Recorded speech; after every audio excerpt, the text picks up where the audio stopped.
رات آدھی سے زیادہ بیت چکی تھی اور سڑک دور تک سنسان نظر آ رہی تھی۔ میں کھانے کی تلاش میں نکلا تھا کیونکہ آدھی رات کو مجھے بھوک نے بہت زیادہ تنگ کر دیا تھا۔ ہوا یہ تھا کہ شام کو میں نے بہت ہی ہلکا سا کھایا تھا اور میں نے سوچا تھا کہ گزارا ہو جائے گا، لیکن ایسا ہوا نہیں اور مجھے رات کو بھوک لگ گئی۔ اور بھوک کے معاملے میں میری طبیعت ایسی تھی کہ میں دنیا کی ہر چیز برداشت کر سکتا تھا، لیکن جب مجھے تیز بھوک لگ جاتی تھی تو میں بھوک کو برداشت نہیں کر سکتا تھا۔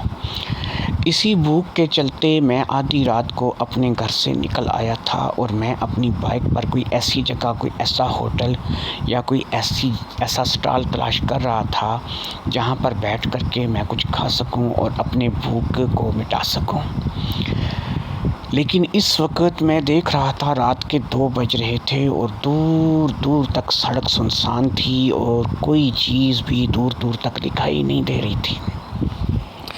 مجھے امید نہیں تھی کہ مجھے یہاں پہ کچھ کھانے کو ملے گا، لیکن 1-2 جگہیں ایسی تھیں کہ جہاں پر مجھے پتہ تھا کہ رات ساری کھانے پینے کا کام چلتا رہتا ہے، لیکن وہ جگہ بہرحال میرے گھر سے کافی دور تھی اور راستے میں ایک لمبی سنسان سڑک پڑتی تھی۔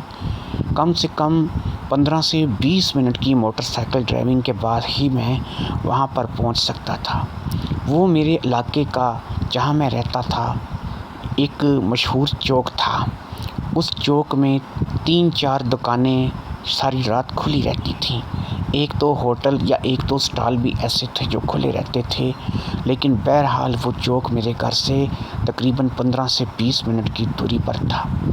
مگر اب کیونکہ میں کھانے کی تلاش میں نکل پڑا تھا اور مجھے اس چیز کی اب پرواہ نہیں تھی کہ کتنی دور جا کر کے مجھے کھانا ملے گا، بس میرے ذہن پہ ایک ہی دھن سوار تھی کہ مجھے بھوک لگی ہوئی ہے، میں بھوکا ہوں، میں نے رات کو اچھی طرح سے نہیں کھایا ہے اور مجھے کھانا کھانا ہے۔ میں سنسان سڑک پر ایسے ہوا سے باتیں کرتا ہوا موٹر سائیکل کو بھگائے چلا جا رہا تھا۔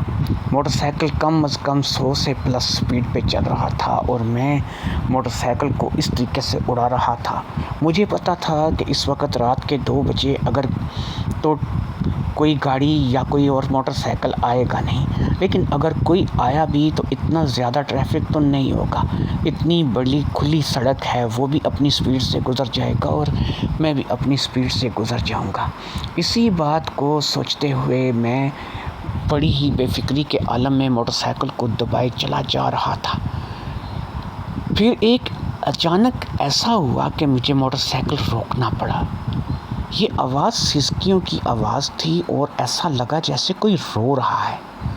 رونے کی باقاعدہ سے میں نے آواز سنی تھی اور یہ سڑک جو کہ دور دور تک سنسان پڑی تھی، یہاں پر کون تھا جو اس وقت رات کے 2 بجے رو رہا تھا؟ میں نے سڑک پر ادھر ادھر نگاہ دوڑائی تو مجھے کوئی بھی وہاں سے روتا ہوا سنائی نہیں دیا اور نہ ہی میں نے کسی کو دیکھا۔ خیر، میں نے اسے اپنا وہم جانا اور پھر میں نے ایک دفعہ سے موٹر سائیکل کو کک لگائی اور موٹر سائیکل اسٹارٹ کرنے ہی لگا تھا کہ ایک دفعہ پھر میرے کانوں میں ایسی ہی رونے کی آواز پڑی، اور اب کی بار کیونکہ موٹر سائیکل میں روک چکا تھا اور موٹر سائیکل کے شور کی آواز نہیں تھی، تو یہ آواز مجھے بڑی صاف سنائی دی تھی اور یہ آواز کسی لڑکی کی معلوم ہوتی تھی۔ مجھے ایسا لگا کہ کوئی لڑکی ہے جو کہ رو رہی ہے۔ ایک لمحے کے 1000ویں حصے میں میرے دماغ میں ایک خیال گھوما کہ اتنی ویران سڑک پر آدھی رات کو 2 بجے یہ لڑکی کیا کر رہی ہے، اور یہ لڑکی جو ہے وہ کچھ اور بھی ہو سکتی ہے، یعنی یہ کوئی چھلاوا نہ ہو یا کوئی اور مخلوق نہ ہو جو کہ مجھے تنگ کر رہی ہو۔ لہٰذا میں نے اس بات کو سوچ کر اپنے ذہن کو جھٹکا اور دل ہی دل میں فیصلہ کیا کہ چل بھئی ندیم مرزا، جتنی جلدی ہو سکے یہاں سے نکل۔ ابھی میں جانے کے بارے میں سوچنے ہی لگا تھا کہ میں موٹر سائیکل سٹارٹ کروں اور یہاں سے نکل جاؤں کہ اب کی بار مجھے زیادہ واضح طور پر سسکیوں کی آواز سنائی دی، اور پھر میں نے دیکھا تو وہ ایک کچرے کا ڈھیر تھا جو کہ اسی سڑک کے ایک سائڈ پر تھا۔ مجھے وہاں پر کچھ ہلچل محسوس ہوئی۔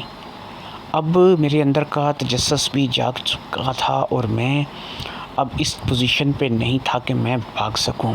پتہ نہیں کون سی کشش تھی جو کہ مجھے اس طرف لے کے جا رہی تھی، اور پھر میں چلتے چلتے کوڑے کے اس ڈھیر کے پاس پہنچ گیا، جو کہ ایک بہت بڑے ڈرم کی شکل میں وہاں پر کوڑا رکھا ہوا تھا۔ یہ ایک سیمنٹ کا بہت بڑا ڈرم تھا جس میں لوگ اپنے گلی محلے کا کوڑا پھینک کر جاتے تھے۔ ایسے کئی ڈرم ہمارے علاقے کی سڑکوں پر نصب تھے جو کہ صفائی ستھرائی کے حوالے سے بہت اہم سمجھے جاتے تھے۔ بلدیہ والے صبح صبح آ کر یہاں سے کوڑا اٹھا کر کے لے جاتے تھے اور اس طرح سے سڑکوں پر گند نہیں پڑتا تھا۔ یہ کوڑے کا ڈھیر اصل میں یہ سیمنٹ سے بنا ہوا ایک جو ہے سمجھ لیں کہ بہت بڑا سا جو ہے وہ ایک ٹینکی نما کنواں سا تھا جس میں لوگ اپنا گند پھینک کے چلے جاتے تھے۔ بہرحال میں چلتا چلتا وہاں پر پہنچ چکا تھا اور جہاں سے مجھے حرکت محسوس ہوئی تھی، جب میں بالکل اس کے پاس پہنچا، یعنی وہ کچرا دان جو وہاں پہ موجود تھا، جب میں بالکل اس کے پاس پہنچا تو میں نے دیکھا کہ وہاں پر اس کچرا دان کے پاس ایک لڑکی کھڑی ہے۔ اب یہ لڑکی جو ہے یہ کوئی زیادہ عمر کی نہیں ہے، ایسا محسوس ہوتا تھا کہ وہ کوئی بچی ہے جو کہ اس کچرا دان کے پاس کھڑی رو رہی ہے۔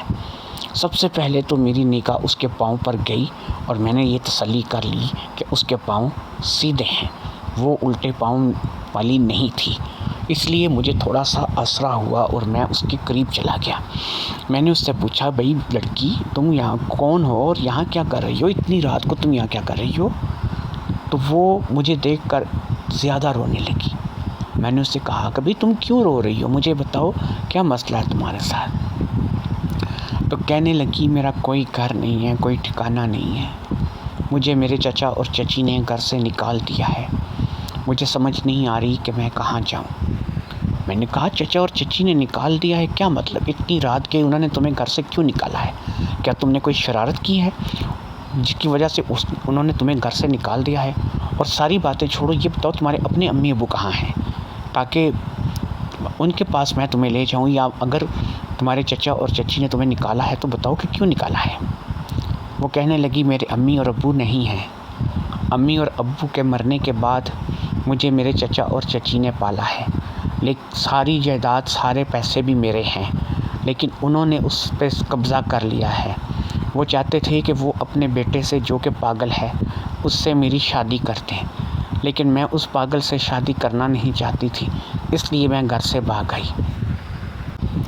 انہوں نے میرا گھر، پیسہ وغیرہ سب کچھ تو لے لیا، لیکن اب وہ میری زندگی کو بھی ایک پاگل کے پلے باندھنا چاہتے تھے، تو میں جو ہے اس پاگل سے شادی کرنے کے لیے راضی نہیں تھی۔ اس لیے جیسے ہی وہ لوگ سوئے میں گھر سے بھاگ آئی۔ مجھے ان لوگوں نے گھر سے نکالا نہیں ہے، بلکہ میں بھاگ کر گھر سے آئی ہوں۔ جلدی جلدی میں بس کچھ سامان میں اپنے اس بیگ میں ڈال سکی ہوں۔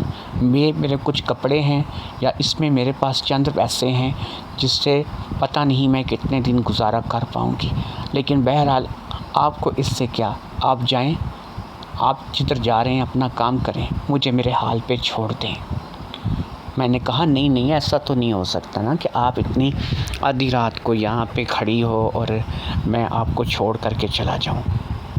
مجھے ایک چیز کی سمجھ نہیں آ رہی، آپ تو دکھنے میں ایک چھوٹی سی بچی لگ رہی ہو، آپ اتنی زیادہ بڑی نہیں لگ رہی، تو آپ کے چچا چچی اپنے پاگل بیٹے سے آپ کی شادی اس عمر میں، تو یہ تو قانونی طور پر بھی درست نہیں ہے، تو آپ اپنے چچا چچی کے خلاف بات کریں یا پھر پولیس میں بھی کمپلین کر سکتی ہیں۔ وہ ہلکی سی مسکراہٹ کے ساتھ مسکرائی، پہلی بار اس نے رونا چھوڑ کر کے مسکرایا۔ وہ مجھے کہنے لگی کہ آپ کو یہ سب کچھ اتنا آسان لگتا ہے، جس کے ہاتھ میں پیسہ ہوتا ہے پولیس بھی اسی کی ہوتی ہے، باقی معاملات بھی اسی کے ہوتے ہیں، اور میں آپ کو یہ بتاتی چلوں کہ میرے چچا خود وکیل ہیں، اس لیے کوئی بھی ان کے خلاف اتنی آسانی سے نہیں جائے گا، اور میں اگر ان کے خلاف رپورٹ کرواتی بھی ہوں تو وہ پتہ نہیں کیا جھوٹ سچ ثابت کر کے مجھے پھر سے جو ہے وہ بندی بنا لیں گے، اور پھر میں اسی مصیبت میں پھنس جاؤں گی۔ اسی لیے میں نے کہا ہے نا کہ مجھے میرے حال پہ چھوڑ دیں اور آپ جائیں۔ میں منصور سے شادی نہیں کروں گی، کچھ بھی ہو جائے، اور دوسرے آپ نے سوال کیا ہے کہ میری عمر کے بارے میں. ہاں میں 15 سال کی ہوں، لیکن میرے چچا مجھے بڑی آسانی کے ساتھ 18 کی ثابت کر سکتے ہیں، کیونکہ وہ ایک وکیل ہیں، قانون دان ہیں. قانون سے کھیلنا انہیں بڑی اچھی طرح سے آتا ہے. میں نے کہا تمہاری بات کافی حد تک درست ہے کہ آج کے دور میں جس کے پاس پیسہ ہے، پاور ہے، سارے معاملات اسی کے ہیں. تم ایک کام کر سکتی ہو، اگر تم اعتبار کرو تو اس وقت تم یہاں کچرے کے ڈھیر کے پاس کھڑی ہونے کی بجائے اگر تم چاہو تو میں تمہیں اپنے گھر لے کے جا سکتا ہوں. اس وقت کے لیے میں تمہیں آسرا دے سکتا ہوں. باقی یہ ہے کہ صبح ہوگی تو صبح ہوتے تم چلی جانا، اور میں جو ہے وہ اپنے کام پہ چلا جاؤں گا اور تم چلی جانا. میں تمہیں یہ نہیں کہہ سکتا کہ میں تمہیں مستقل پناہ دوں گا، کیونکہ میں تمہیں مستقل پناہ نہیں دے سکتا. میں ایک شادی شدہ بال بچہ دار شخص ہوں. میرے بیوی بچے گاؤں میں ہیں اور میں یہاں پر شہر میں نوکری کرتا ہوں. یہیں پر ایک سرکاری کوارٹر ہے جس میں میں رہتا ہوں. وہ کوارٹر بھی مجھے میری کمپنی کی طرف سے ملا ہوا ہے جہاں پر میں رہتا ہوں.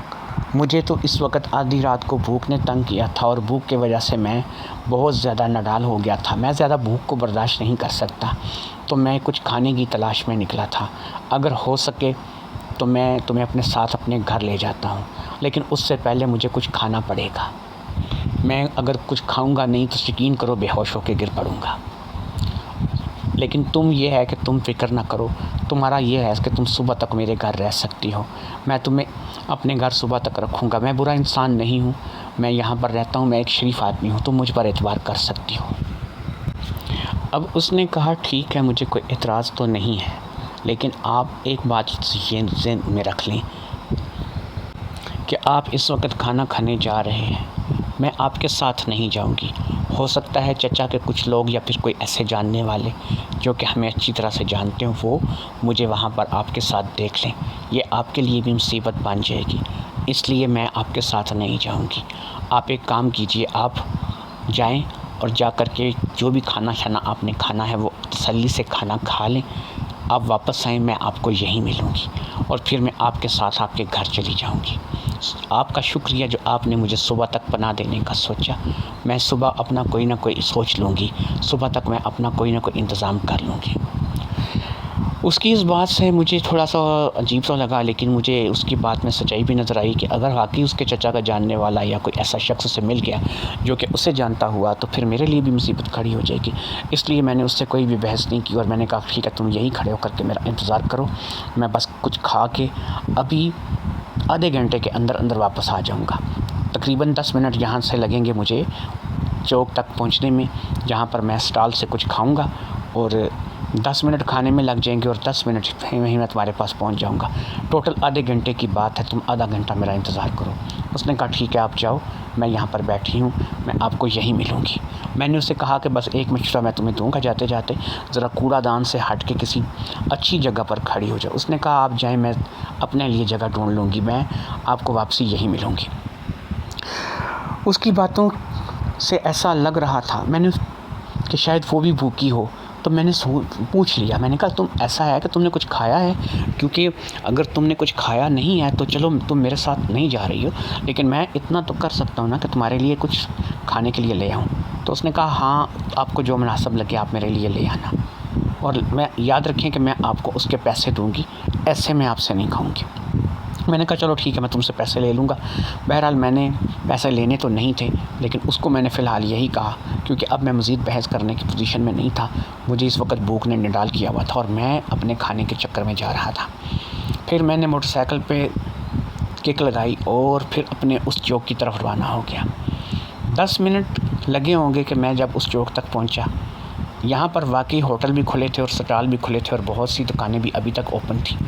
میں نے ایک جگہ پر رک کر ایک سٹال والے سے کچھ برگر وغیرہ کوئی اس قسم کی چیز جو ہے اس کو بنانے کے لیے کہا، اور اس نے میرے لیے ایک برگر تازہ سا تگڑا سا برگر بنایا. ایک برگر میں نے اسے پیک کرنے کے لیے کہا اور پھر میں ایک شاپ پہ چلا گیا جہاں سے میں نے کوک کی بوتل لی جو کہ 1.5 لیٹر کی تھی، کیونکہ میں بوتل پینے کا بڑا شیدائی تھا. اگر اس لڑکی نے ایک آدھ گلاس بھی پیا تو باقی کی بوتل یقیناً میں پی جاتا. تو میں نے ایک ٹھنڈی بوتل لی. گھر تک پہنچنے میں ویسے یہ اس نے گرم تو ہو ہی جانا تھا، لیکن بہرحال میرے گھر میں فریج موجود تھی، میں اس کو جا کر فریج میں رکھ دیتا۔ ایک برگر میں نے کھا لیا تھا اور ایک میں نے اس کے لیے لے لیا تھا۔ پھر مجھے خیال آیا کہ ابھی میری بھوک مکمل طور پر نہیں مٹی، لہٰذا میں نے ایک برگر اور لے لیا۔ اب میں اس کے ساتھ گھر میں بیٹھ کر بھی ایک برگر کھا سکتا تھا۔ میں نے پیٹ کا آسرا کر لیا تھا اور اب میں گھر جانا چاہتا تھا۔ امید تھا کہ وہ میرا انتظار کر رہی ہوگی۔ پھر میں واپسی کے لیے پلٹا۔ میرا گھر اب یہاں سے ٹھیک 15 یا 20 منٹ کے راستے پر تھا۔ میں وہاں سے پلٹا اور پھر میں وہیں پر آ کر کے رک گیا جہاں پر وہ کچرا دان کے پاس کھڑی تھی، لیکن یہاں پر اس وقت وہ موجود نہیں تھی۔ میں اسے ادھر ادھر تلاش کر رہا تھا، لیکن وہ مجھے کہیں بھی دکھائی نہیں دی۔ اس سے پہلے کہ میں موٹر سائیکل کو سٹارٹ کرتا کہ وہ مجھے ایک سائیڈ سے آتی ہوئی دکھائی تھی۔ وہ شاید کسی جگہ ہٹ کر کے چھپی ہوئی تھی۔ پھر وہ میرے پاس آئی۔ اس نے کہا آپ آ گئے ہو؟ میں نے کہا ہاں میں آ گیا ہوں۔ اب اس نے کیا کیا کہ وہ موٹر سائیکل پہ بیٹھ گئی اور پھر اس نے مجھے موٹر سائیکل چلانے کے لیے کہا اور کہا کہ جتنی جلدی ہو سکے یہاں سے نکل چلیں، مجھے اب یہاں سے کچھ ڈر سا لگ رہا ہے۔ میں نے کہا ٹھیک ہے تم میرے ساتھ چلو، میں تمہیں لے کر کے اپنے گھر جاتا ہوں۔